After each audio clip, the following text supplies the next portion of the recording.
สวัสดีค่ะต้อนรับเข้าสู่ช่องทุกเรื่องในโลกใบนี้หน้าจอที่ท่านผู้ชมกำลังดูอยู่นี้เป็นวิดีโอของ M2 Bradley ที่สหรัฐอเมริกามอบให้ยูเครนกำลังยิงปืนกลทำลายรถถังหลักรุ่นใหม่ล่าสุดของรัสเซียมีรายงานว่า Bradley 2 คันผัดกันยิงปืนกลประมาณ150นัดใส่รถถัง T-90สถาบันนโยบายต่างประเทศของสหรัฐกล่าวว่าการต่อสู้ครั้งนี้แสดงให้เห็นว่ายานรบทหารราบสามารถเข้าปะทะกับรถถังหลักสมัยใหม่ได้อย่างประสบความสำเร็จและสร้างความเสียหายอย่างรุนแรงและยังมีการประเมินอีกว่าความสามารถในการป้องกันของ T-90 ที่ทนต่อการยิงจากปืนกลขนาด 25 มม. ของแบดลีย์นั้นเหนือกว่ารถถังหลักของรัสเซียรุ่นก่อนหน้าอย่าง T-72 และ T-80 อย่างมากดังนั้นคลิปนี้จะมาทำความรู้จักแบดลีย์ที่มีน้ำหนัก 27.2 ตันซึ่งกำลังต่อสู้กับรถถัง T-90 ของรัสเซียที่มีน้ำหนัก 46.5 ตันในสงครามรบยูเครนการต่อสู้นี้ถูกเรียกว่าเป็นการต่อสู้ระหว่างดาวิดกับโกลิแอธ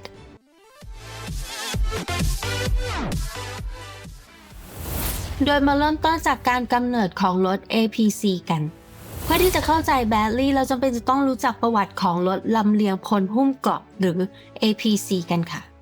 ในสงครามสมัยใหม่รถ APC ถูกเรียกว่าแท็กซี่สนามรบหรือ Battle Taxi เนื่องจากทำหน้าที่ขนส่งทหารราบไปยังสนามรบเหมือนแท็กซี่ APC มีความสัมพันธ์ใกล้ชิดกับการกำเนิดของรถถังซึ่งเกิดขึ้นในช่วงสงครามโลกครั้งที่ 1 และกลายเป็นตัวละครหลักในสนามรบในช่วงสงครามโลกครั้งที่ 2ในสงครามโลกครั้งที่ 2 รถถังได้นำมาซึ่งข้อได้เปรียบทางทหารที่แตกต่างจากอดีตด้วยความสามารถในการป้องกันพลังการโจมตีและความคล่องตัวที่แข็งแกร่งแต่ปัญหาก็คือเมื่อกองทัพรถถังโจมตีและทำลายแนวป้องกันของศัตรูได้แล้วหากไม่มีฐานราบสนับสนุนกองทัพรถถังด้านหลังของรถถังอาจถูกตัดขาดและเสี่ยงต่อการถูกโจมตีได้นอกจากนี้ยังมีความเสี่ยงที่จะถูกโจมตีด้วยจรวดต่อต้านรถถังแบบพกพาที่เพิ่งปรากฏขึ้นและบางครั้งอาจถูกโจมตีด้วยระเบิดมือที่ฐานราบฝ่ายศัตรูโยนมาจากระยะประชิดในมุมมองของทหารราบหากไม่ได้รับการคุ้มครองจากรถถังพวกเขาจะเสี่ยงต่อการถูกโจมตีจากศัตรูได้ง่ายซึ่งจะเป็นข้อจำกัดใหญ่ในการปฏิบัติภารกิจด้วยเหตุนี้รถถังและทหารราบจึงมีความสัมพันธ์ที่แยกจากกันไม่ได้ในสนามรบอย่างไรก็ตามมีปัญหาพื้นฐานที่เกิดขึ้นเมื่อทหารราบและรถถังเคลื่อนที่ไปด้วยกันนั่นก็คือความเร็วด้วยเหตุนี้จึงเกิดแนวคิดของทหารราบยานเกาะขึ้นซึ่งเป็นทหารราบที่ขึ้นยานพาหนะเพื่อเคลื่อนที่อย่างรวดเร็วไปพร้อมกับรถถังอย่างไรก็ตามในช่วงแรกไม่ได้มีการสร้างยานพาหนะพิเศษสำหรับทหารราบแต่ใช้รถบรรทุกทหารทั่วไปในการเคลื่อนที่ไปพร้อมกับรถถังหรือที่เราจะเห็นในทหารราบนั่งบนรถถังเพื่อเคลื่อนที่ในภาพยนตร์บันทึกเหตุการณ์สงครามโลกครั้งที่ 2วิธีการเหล่านี้มีข้อจำกัดพื้นฐานของรถบรรทุกนั่นก็คือยากที่จะเคลื่อนที่ไปในภูมิประเทศที่ขรุขระและไม่สามารถป้องกันทหารราบจากการโจมตีของศัตรูได้ดังนั้นจึงเริ่มมีการพัฒนารถลำเลียงพลหุ้มเกราะหรือ APC ที่สามารถป้องกันทหารราบจากกระสุนปืนของศัตรูหรือสะเก็ดระเบิดและสามารถเคลื่อนที่ไปในภูมิประเทศที่ขรุขระได้ตามแนวคิดนี้รถ APC ที่ปรากฏในสงครามโลกครั้งที่ 2 นั่นก็คือ M3 Hard Track ของสหรัฐอเมริกาและ SDKFZ 251ของเยอรมนีดังที่เห็นในภาพส่วนใหญ่ในช่วงสงครามโลกครั้งที่ 2รถกึ่งสายพานที่ใช้ทั้งล้อและตีนตะขาบผสมกันถูกใช้อย่างแพร่หลายแต่เนื่องจากไม่ใช่ยานพาหนะแบบปิดจึงยังคงมีจุดอ่อนในด้านการป้องกันดังนั้นหลังสงครามโลกครั้งที่ 2 กองทัพสหรัฐได้พัฒนา M44 APC ซึ่งเป็นยานพาหนะตีนตะขาบแบบปิดและต่อมาได้พัฒนา M75 APC และ M59 APC ซึ่งเป็นรุ่นที่เล็กลงแนวคิดใหม่ๆเกี่ยวกับ APC เริ่มก่อตัวขึ้นในช่วงทศวรรษ 1960 M113 ซึ่งพัฒนาจากโครงสร้างของ M59 ได้ถูกสร้างขึ้นและได้รับการขนานนามว่าเป็นตำราเรียน APC สำหรับตัวถังของ M113 ใช้โลหะผสมอลูมิเนียมทำให้มีขนาดเล็กน้ำหนักเบาโครงสร้างไม่ซับซ้อนสามารถขนส่งทหารได้จำนวนมากและมีต้นทุนการผลิตที่ต่ำทันทีที่ M113 ปรากฏตัวในช่วงต้นทศวรรษ 1960 มันถูกส่งออกไปยังประมาณ 40 ประเทศทั่วโลกรวมถึงประเทศไทยและมีการผลิตมากกว่า 75,000 คันสงครามแรกที่ M113 ถูกนำมาใช้คือสงครามเวียดนามในสงครามเวียดนาม M113 สามารถปฏิบัติภารกิจหลักในการลำเลียงกำลังพลได้อย่างไม่มีปัญหาแต่เนื่องจากสงครามเวียดนามไม่มีแนวรบที่ชัดเจนทำให้ M113 ต้องเข้าร่วมการรบโดยตรงเนื่องจากการลำเลียงกำลังพล อย่างไรก็ตามอาวุธที่ติดตั้งบน M113 มีเพียงปืนกลกระบอกเดียวที่ติดตั้งบนยานพาหนะ และเพื่อที่จะยิงลูกเรือต้องยืดศีรษะออกมานอกยานพาหนะทำให้เสี่ยงต่อการถูกยิงจากศัตรูดังนั้นในระหว่างสงครามเวียดนามจึงมีการติดตั้งแผนเกราะกันกระสุนรอบๆรถปืนกลบน M113 มีการติดตั้งปืนกลขนาด 12.7 มม. ที่ทรงพลังมากขึ้นและในบางกรณีถึงกับติดตั้งป้อมปืนรถถังขนาด 76.2 มม. เพื่อให้สามารถเข้าร่วมการรบได้ตั้งแต่ช่วงปลายสงครามเวียดนามกองทัพสหรัฐได้เริ่มพัฒนารถรบทหารราบหรือ IFV อย่างจริงจังโดยเสริมความสามารถในการรบให้กับรถ APC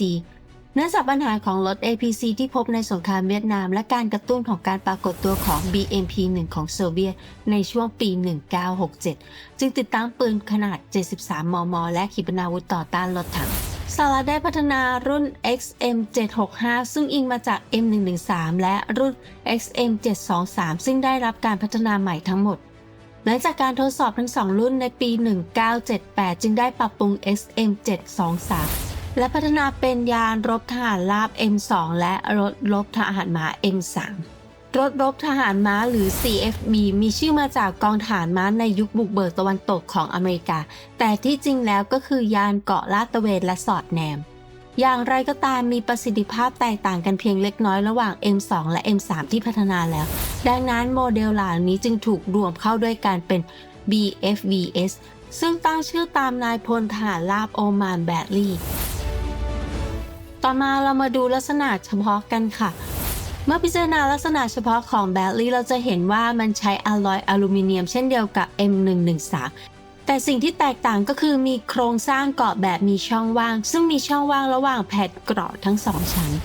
เหตุผลที่ใช้เกราะนี้ก็คือเพื่อป้องกันกระสุนต่อต้านรถถังเช่น RPG-7 ของโซเวียตซึ่ง RPG-7 ใช้หัวรบแบบเชฟชาร์ปซึ่งใช้แรงระเบิดและความร้อนสูงต่อการหลอมเกราะวิธีการใช้เกราะ2ชั้นที่มีช่องว่างตรงกลางช่วยทำให้แรงระเบิดและความร้อนสูงของหัวกระสุนอ่อนกำลังลงเมื่อผ่านเกราะชั้นแรกรุ่นแรกของแบลลี่คือ M2A0 มีความยาว 6.45 เมตรกว้าง 3.2 เมตรสูง 2.97 เมตรน้ำหนัก 22.7 ตันมีลูกเรือ3คนคือพลปืนผู้บังคับบัญชาการและพลขับ M2 ถูกออกแบบให้บรรทุกทหารราบได้6นายส่วน M3 มีภารกิจหลักในการลาดตระเวนจึงลดจำนวนคนที่บรรทุกได้เมื่อเทียบกับ M2 แต่เพิ่มจำนวนขีปนาวุธต่อต้านรถถังโทและกระสุนปืนใหญ่ทำให้มีอำนาจการยิงมากขึ้นและสามารถปฏิบัติการได้นานขึ้นภายนอกแทบจะแยกกันไม่ออกจาก M2 และสามารถบรรทุกทหารลาดตระเวนได้เพียง2นายนอกเหนือจากลูกเรืออาวุธพื้นฐานประกอบด้วยปืนกล M240 ขนาด 7.62 มม. ปืนใหญ่ M242 ขนาด 25 มม. แบบเชนกันและขีปนาวุธต่อต้านรถถังโท2ลูกปืนหลักของแบลลี่คือ M242 Bushmaster ขนาด 25 มม. เป็นปืนแบบเชนกันที่ใช้โซ่หมุนด้วยมอเตอร์ไฟฟ้าในการป้อนและคายปลอกกระสุนสามารถยิงแบบกึ่งอัตโนมัติหรืออัตโนมัติโดยยิงได้สูงสุด200นัดต่อนาทีในโหมดอัตโนมัติสามารถสลับระหว่างกระสุนเจาะเกราะและกระสุนระเบิดแรงสูงได้โดยใช้แป้นเหยียบโดยทั่วไปจะบรรจุกระสุนเจาะเกราะ70นัดและกระสุนระเบิดแรงสูง230นัดพร้อมกับกระสุนสำรองอีก600นัดในคลังกระสุน M242 Bushmaster มีระบบบังคับให้คายปลอกกระสุนที่ด้านออกโดยอัตโนมัติเมื่อเกิดการติดขัดทำให้มีความเชื่อถือสูงมากในสงครามอ่าวเปอร์เซียแบลลี่สามารถทำลายรถถังที่55ของโซเวียตได้โดยใช้กระสุน M919 APFSDST ที่ทำจากยูเรเนียมด้อยสมรรถนะกระสุน M919 ที่สามารถเจาะเกราะหนา50มิลลิเมตรได้ถูกใช้เป็นครั้งแรกในสงครามอ่าวเปอร์เซียและสามารถเจาะเกราะด้านข้างของรถถังได้เมื่อยิงต่อเนื่องนอกจากนี้ในสงครามอ่าวเปอร์เซียและสงครามอิรักแบลลี่ได้สร้างชื่อเสียงในฐานะยานพาหนะรบที่สามารถต่อกรกับรถถังได้โดยใช้ขีปนาวุธต่อต้านรถถังโทในการทำลายรถถังของอิรักที่ผลิตโดยโซเวียตและใช้ในการทำลายบังเกอร์ในการรบในเมืองสิ่งที่โดดเด่นที่สุดในอาวุธของแบลลี่ในรุ่นแรกๆคือช่องยิงปืน6ช่องที่ติดตั้งบนตัวถังเพื่อให้ทหารราบสามารถยิงจากภายในยานพาหนะได้ช่องยิงปืนเหล่านี้ติดตั้งปืนกล M231 ขนาด 5.56 มม. ซึ่งพัฒนามาจาก M16 นอกจากนี้แบลลี่ยังมีพื้นที่เก็บของภายในค่อนข้างใหญ่ทำให้สามารถบรรทุกกระสุนปืนกล M240 ได้ 2,340 นัดกระสุน M16 ได้ 4,600 นัดกระสุนจริงสำหรับ M60 ขีปนาวุธโท7 ลูกขีปนาวุธต่อต้านรถถังและจรวดต่อต้านรถถังเพิ่มเติมได้ทำให้สามารถทำการรบได้เป็นเวลานานและทำหน้าที่เป็นคลังแสงเคลื่อนที่ได้สงครามแรกที่แบลลี่ถูกส่งเข้าร่วมคือสงครามอ่าวเปอร์เซียในปี 1990 ในขณะนั้นกองทัพสหรัฐได้ส่งแบลลี่เข้าร่วมทั้งหมด 2,200 คันแต่สูญเสียเพียง 20 คันเท่านั้นโดย 17 คันได้รับความเสียหายจากการยิงโดยฝ่ายเดียวกันดังนั้นจึงมีเพียงแค่ 3 คันเท่านั้นที่ถูกทำลายโดยฝ่ายศัตรูจริงๆแบลลี่มีรุ่นต่อยอดหลายรุ่นแต่เราจะมาดูรุ่นหลักๆคร่าวๆกันค่ะรุ่นแรกก็คือ M2A1 ซึ่งเริ่มผลิตในปี 1986 ลักษณะเด่นก็คือมีการติดตั้งระบบป้องกัน NBC และติดตั้งขีปนาวุธต่อต้านรถถังโท2ซึ่งมีหัวลบขนาดใหญ่ขึ้นเพื่อเพิ่มอำนาจการเจาะเกราะต่อมาเพื่อตอบโต้กับรถถัง BMP-2 รุ่นใหม่ของโซเวียตซึ่งเป็นการพัฒนาต่อยอดจาก BMP-1 ทางสหรัฐจึงได้พัฒนารุ่น M2A2 ขึ้นมาโดย BMP-2 รุ่นใหม่ของโซเวียตนั้นได้เปลี่ยนปืนใหญ่ขนาด 72 มม. เป็นปืน 2A72 ขนาด 30 มม. ปืน 2A72 ขนาด 30 มม. เป็นที่รู้กันว่าใช้กระสุนเจาะเกราะที่สามารถทะลุแผ่นเหล็กรีดเรียบหนา 50 มิลลิเมตรได้ที่ระยะ 1,000 เมตรทำให้เกิดข้อกังวลว่าเกราะอลูมิเนียมผสมที่ใช้ในแบลลี่อาจเปราะบางสำหรับกระสุนเจาะเกราะและการโจมตีด้วย RPG ของโซเวียตนอกจากนี้ยังมีปัญหาเรื่องความอยู่รอดเนื่องจากเศษอลูมิเนียมผสมที่อาจทำให้เกิดการระเบิดภายในหลังจากเกราะถูกเจาะทะลุด้วยเหตุนี้รุ่น M2A2 จึงได้ติดตั้งสปอยล์ไลเนอร์ที่ทำจาก Kevlar Composite ในส่วนสำคัญภายในยานพาหนะเพื่อป้องกันการระเบิดภายในแม้ว่ายานพาหนะจะถูกอาวุธของศัตรูเจาะทะลุมีการเปลี่ยนวัสดุภายในเป็นวัสดุทนไฟและเพิ่มเกราะหนา 25 มิลลิเมตรในตัวถังและป้อมปืนนอกจากนี้เพื่อเพิ่มการป้องกัน RPG-7 จึงได้มีการติดตั้งเกราะปฏิกิริยาที่พัฒนาโดยบริษัทลาฟาเอลของอิสราเอลที่ด้านหน้าและด้านข้างของยานพาหนะแบลลี่รุ่น M2A2 นี้ได้ถูกส่งเข้าร่วมในสงครามอ่าวเปอร์เซียในปี 1990 โดย 48% ของแบลลี่ที่ส่งเข้าไปเป็นรุ่น M2A2 หลังจากสงครามอ่าวเปอร์เซียกองทัพสหรัฐได้นำประสบการณ์และปัญหาที่พบในสนามรบจริงมาพัฒนาเป็นรุ่น M2A2 ODS ปัญหาหลักที่พบในสงครามอ่าวเปอร์เซียคือความยากลำบากในการรับรู้สถานการณ์ในสนามรบเนื่องจากปัญหาในการวัดทิศทางและระยะทางรวมถึงการระบุฝ่ายเดียวกันในสภาพแวดล้อมทะเลทรายที่มีลักษณะเฉพาะดังนั้นรุ่น M2A2 ODS จึงได้รับการปรับปรุงเพื่อแก้ไขปัญหาเหล่านี้โดยติดตั้งระบบสื่อสารดิจิตอล FBCB2 และระบบนำทาง GPS เพื่อให้สามารถดำเนินยุทธวิธีเครือข่ายที่สามารถระบุตำแหน่งของฝ่ายเดียวกันและฝ่ายศัตรูแบบเรียลไทม์และแบ่งปันข้อมูลสถานการณ์ในสนามรบได้นอกจากนี้ยังติดตั้งเครื่องวัดระยะเลเซอร์และโทรทัศน์ VAS 3D สำหรับการรบในเวลากลางคืนรวมทั้งอัปเกรดอุปกรณ์ภาพความร้อนทำให้สามารถตรวจจับเป้าหมายได้ที่ระยะ 4,000 เมตรและระบุศัตรูได้ที่ระยะ 2,500 เมตรอย่างไรก็ตามด้วยการติดตั้งอุปกรณ์ต่างๆทำให้จำนวนทหารราบลดลง1 นายเหลือเพียง 5 นายนอกจากนี้ยังมีรุ่น M2A3 ซึ่งพัฒนาขึ้นในปี 1995 และเริ่มประจำการในปี 2000 รุ่นนี้ออกแบบมาเพื่อให้บุคลากรทุกคนที่อยู่ในยานพาหนะสามารถเข้าถึงข้อมูลดิจิทัลและรับรู้ข้อมูลสถานการณ์ในสนามรบได้อีกลักษณะเด่นก็คือการติดตั้งระบบเฝ้าระวังและเล็งเป้าหมายที่หมุนได้ 360 องศาที่ด้านขวาของป้อมปืน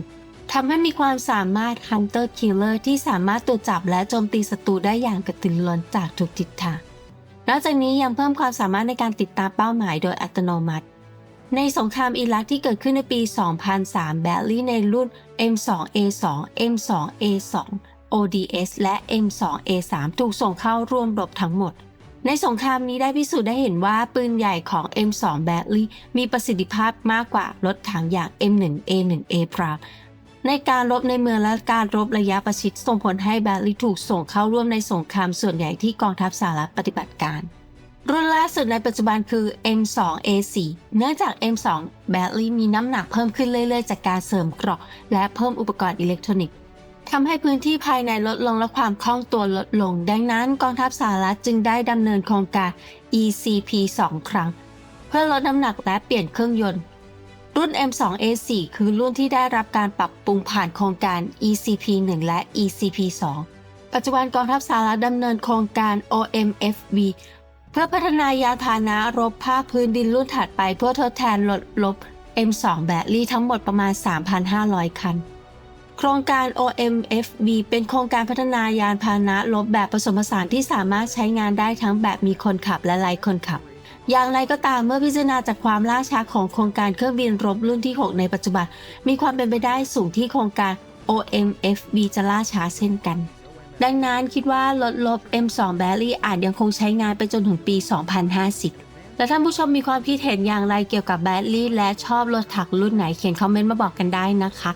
ตอนนี้ทางช่องได้เปิดระบบสมาชิกเรียบร้อยแล้วท่านผู้ชมท่านใดที่ต้องการสนับสนุนช่องและเป็นกำลังใจให้กับทีมงานในการทำคลิปดีๆแบบนี้ต่อไปเรื่อยๆสามารถกดสนับสนุนได้นะคะโดยการกดจอยขอบคุณสำหรับการติดตามรับชมนะคะและอย่าลืมกดไลค์กดแชร์เขียนคอมเมนต์นะคะพบกันใหม่คลิปหน้าค่ะสวัสดีค่ะ